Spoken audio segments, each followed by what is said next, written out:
If you've tried using affirmations before, hoping that they'll help you regulate your nervous system or get you to create the reality that you desire, let me just explain why they probably didn't work for you. And here's the important part that most people miss. Our nervous system is not connected to our logical thinking brain. It is actually subcortical, meaning that it starts below our thinking, rational brain.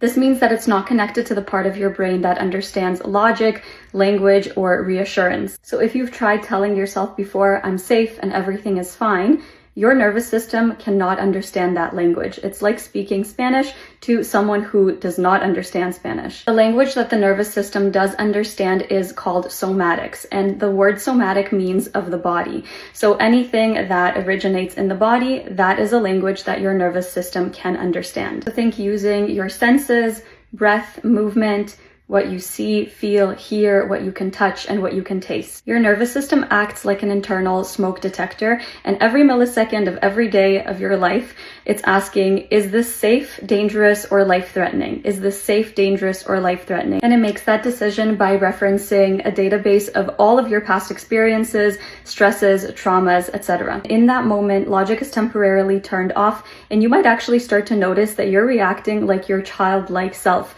like you would have reacted when you were 5 or 6 or 7.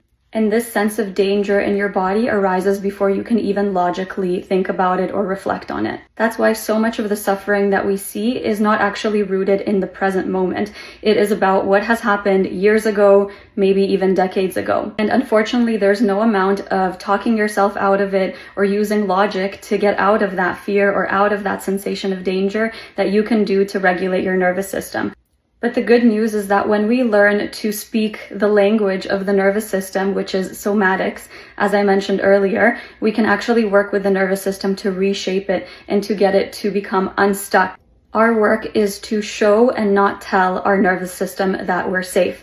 And that happens through somatic regulation tools. A few examples are humming, tapping on your chest, swaying side to side, or a combination of those. So my advice to you is to stop telling yourself that you're safe, that relationships are safe, that it's safe to be seen, that it's safe to make a lot of money, that it's safe to spend money, etc., and to start proving to your nervous system that you're safe using somatic tools. And of course, once we're in a regulated state, we can work with affirmations, and I like to call them not affirmations, but brain reprogramming statements, but we can go into that in another video.